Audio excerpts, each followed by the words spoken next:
బంధువులారా, ఈరోజు మనం విశేషంగా యజ్ఞాన్ని నిర్వహించుకున్నాము. మరి యజ్ఞ కార్యముకు అనేక ఆటంకాలు ఉంటాయి.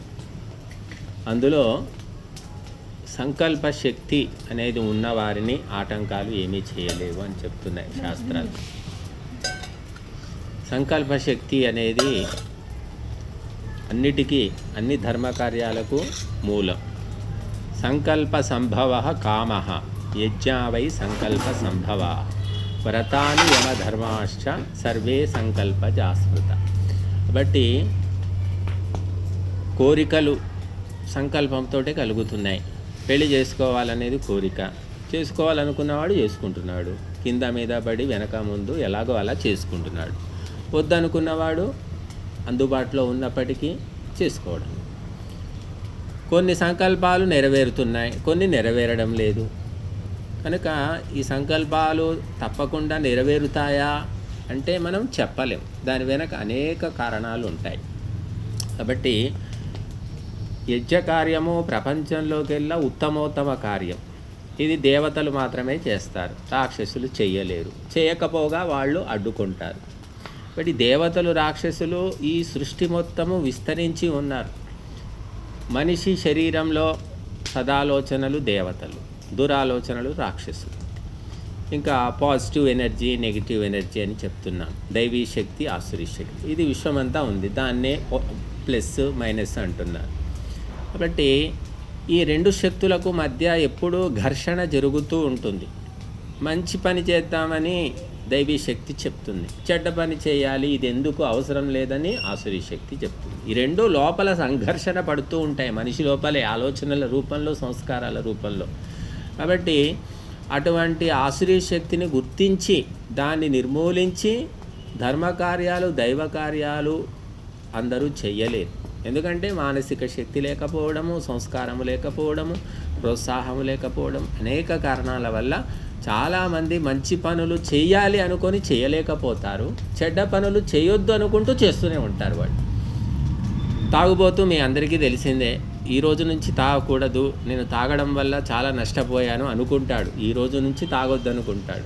కాకపోతే ఈరోజు ఒక్కరోజు తాగి ముగిచ్చేద్దాం, రేపటి నుంచి ఇంకా తాగకుండా ఉందాం అనుకుంటాడు. కానీ సంకల్ప శక్తి ఉండదు, మళ్ళీ మొదలు పెడతాడు.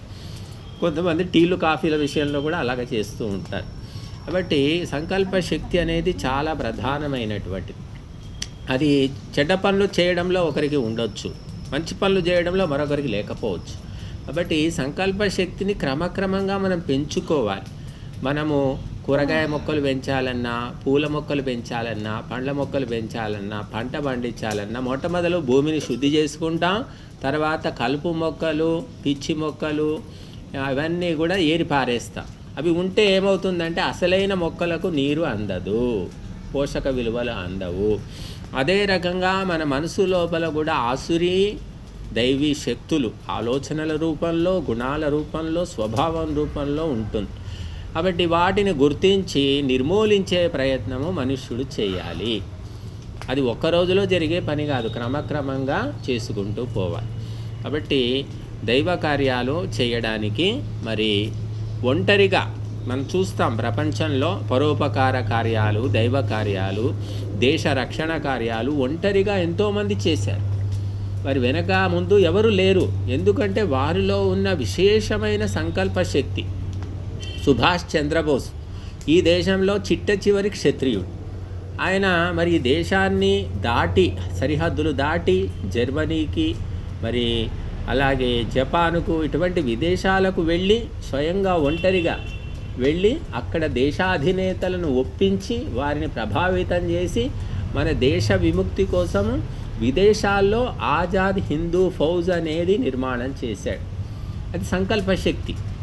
అలాగే మహర్షి దయానందుడు ఒక బ్రహ్మశక్తి. ఆయన కూడా ఇంటిలో నుంచి బయటికి వచ్చాడు, ఒక పైసా చేతిలో లేదు, కేవలము గురువును అన్వేషించి మరి బ్రహ్మచర్యము, సత్యము, ధర్మము పాటించి తన సంకల్ప శక్తితోటి పరోపకారిణి సభ అనేటటువంటి గొప్ప ఒక ఆధ్యాత్మిక ధార్మిక కేంద్రాన్ని స్థాపించారు. అంతేకాకుండా ఆర్య సమాజం అనేటటువంటి ఒక ఉద్యమాన్ని కూడా పునాది వేశారు. కాబట్టి వారు ఇంటి నుంచి ఏమీ తెచ్చిన వాళ్ళు కాదు, కానీ వారి సంకల్ప శక్తి వల్ల వారికి అన్నీ సిద్ధిస్తూ ఉంటాయి. అలాగే తాగుబోతులకు కూడా చాలా సంకల్ప శక్తి ఉంటుంది. వాడు తాగాలి అనుకోగానే ఎక్కడి నుంచైనా వాడు ధనాన్ని సంపాదిస్తాడు. తాగకుండా ఉండడు తాగుబోతు. చూడండి, జూదగాళ్ళు కూడా జూదం ఆడకుండా ఉండడు. వాడి సంకల్ప శక్తి తీవ్రంగా ఉంటుంది. ఎక్కడో అక్కడ ఆడుతాడు లేదా పాల్గొంటాడు, ఏదో రకంగా చేస్తూ ఉంటారు. కాబట్టి మనిషి నిరంతరము తనకు ధర్మకార్యాల పట్ల ఆసక్తి, విపరీతమైన ఆసక్తి ఉండడమే సంకల్ప శక్తి అంటారు. అలాగే దుష్ట కార్యాల పట్ల దుష్టులకు ఆసక్తి ఉంటుంది. ఎటువంటి ప్రతికూల పరిస్థితులు ఎదురైనప్పటికీ కూడా దుష్టుడు దుష్ట కార్యాలు మానినట్టు మనకెక్కడ చరిత్రలో కనిపించడం లేదు. ఎవరో కొంతమంది వాల్మీకి లాంటి వాళ్ళు నారదుని ఉపదేశం విని మారారని, శ్రద్ధానందుడు ఆయన అసలు పేరు మున్షీరామ్, ఆ మున్షీరామ్గా ఉన్నప్పుడు మహర్షి దయానందుని ఉపదేశం విని ఆ చెడు అలవాట్లు మానుకొని ధర్మ మార్గంలోకి వచ్చాడని అక్కడక్కడ ఉదాహరణలు వింటాం. కొంతమంది మాత్రమే, కానీ మరి చాలా తక్కువ మంది చెడు మార్గాన్ని వదిలిన వ్యక్తులను చూస్తూ ఉంటాం. కాబట్టి ఈ రకరకాలైన ఆటంకాలు ఉంటాయేమో, వస్తాయేమో, జరగొచ్చేమో, కావచ్చేమో అని చాలామంది మంచి పనులు పక్కన పెట్టేస్తారు.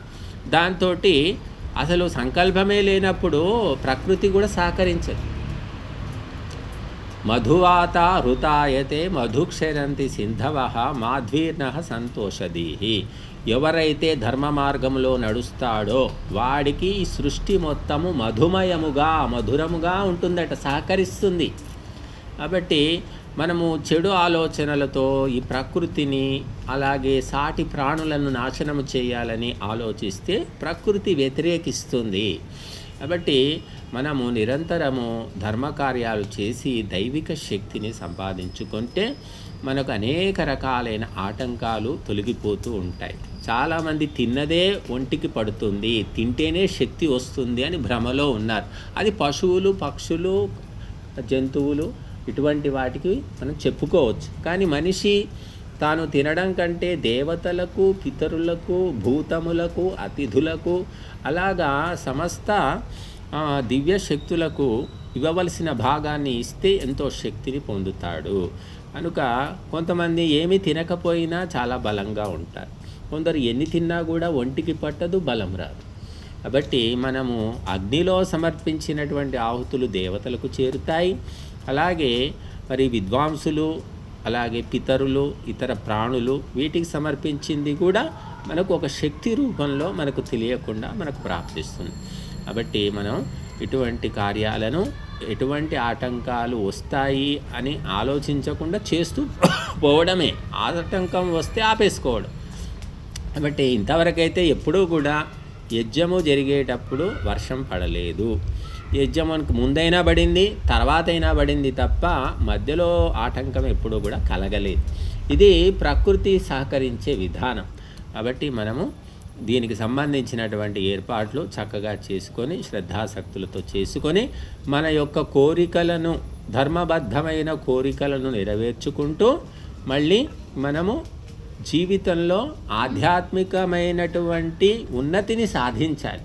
కేవలం లౌకికము, సాంసారికము, పారివారికమైనటువంటివే కాకుండా ఈ కర్తవ్యాలు నెరవేర్చుకుంటూ మనం ఆధ్యాత్మిక మార్గంలో కూడా ముందుకు వెళ్ళడానికి ప్రయత్నం చేసుకుంటూ ఉండాలి. కాబట్టి మరి భోగాన భుక్తా వయమేవ భుక్తాహ అని చెప్పారు. అంటే భోగాలను మనం భోగిస్తూ ఉంటే మనం అనుకుంటాం భోగిస్తున్నాం అనుకుంటాం, కానీ ఆ భోగాలే మనలను భోగించి పీల్చి పిప్పి చేస్తాయి. తపోన తప్తం వయమేవ తప్తాహ. రకరకాల భోగాల కోసము నానా తిప్పలు పడుతూ ఉంటారు. ఎండ, వాన, చలి అన్నిటికీ తట్టుకొని ఆ భోగ వస్తువులను సంపాదించడం కోసం ప్రయత్నం చేస్తూ ఉంటారు. కానీ అటువంటి తపస్సు చేయడం వల్ల వచ్చేదేమీ లేదు. తపస్సు చేయడం వల్ల మనం తపించడం లేదట, ఆ తపస్సే మనలను తపింపజేస్తుంది. అలాగా తపోన తప్తాహ కాలోన యాతో వయమేవ యాతాహ. కాలం గడిచిపోయింది అనుకుంటున్నాం, కానీ మనమే కాల ప్రవాహంలో కొట్టుకొని పోతాం తప్ప కాలం ఎక్కడికి పోదు. కాబట్టి మనము ధర్మ కార్యాలు అనేవి ఎప్పుడూ కూడా భగవంతుడు అందులో ప్రధానంగా ఇప్పుడు ధర్మ కార్యాలంటే చాలామందికి ఏమిటంటే తీర్థాలు పోవడం, గుళ్ళ చుట్టూ తిరగడం, పూజలు చేసుకోవడం, ఇదే ధర్మకార్యం, ఇంతకు మించి లేదే అనుకుంటున్నారు. కానీ మన ధర్మ గ్రంథాల్లో విశేషంగా ఈ దేవయజ్ఞం గురించి వర్ణించారు. మహర్షులు ఎన్ని వేల వందల శ్లోకాలు, మంత్రాలు, సూత్రాలు, వాక్యాల లోపల తెలియజేశారు యజ్ఞ మహత్వం. అటువంటి మహత్తరమైన బ్రహ్మాస్త్రం లాంటి యజ్ఞం ఉండి కూడా దాని యొక్క మహత్వాన్ని తెలియజేయకపోవడం వల్ల హిందువులు అనబడేవారు మరి ఆత్మోన్నతికి అలాగే లౌకిక ఉన్నతికి అన్నిటికీ వంచితులైపోయి నానా బాధలు పడుతున్నారు, రోగాల పాలైపోతున్నారు. కుటుంబాలన్నీ కూడా అశాంతి సాగరంలో మునిగి తేలుతూ ఉన్నాయి. ఈనాడు కుటుంబము ప్యాకేజీలాగా ఆత్మహత్యలు చేసుకోవడం అనేది సర్వసామాన్యమైపోయింది.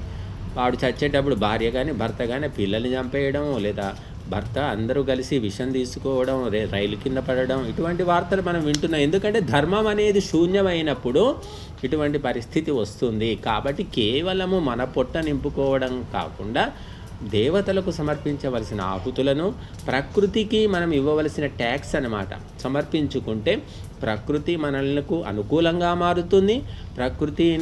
ప్రకృతి యొక్క ప్రకోపాలు మనలను పీడించవు. కాబట్టి ఇది తెలుసుకొని అందరూ కూడా ధర్మకార్యాల వైపు ఎంతో కొంత ప్రయత్నం చేయాలి. ఆ కొద్దిగా చేసుకున్నదే ఎంతో అధికంగా మనకు ఆపత్ సమయంలో ఉపయోగపడుతుంది.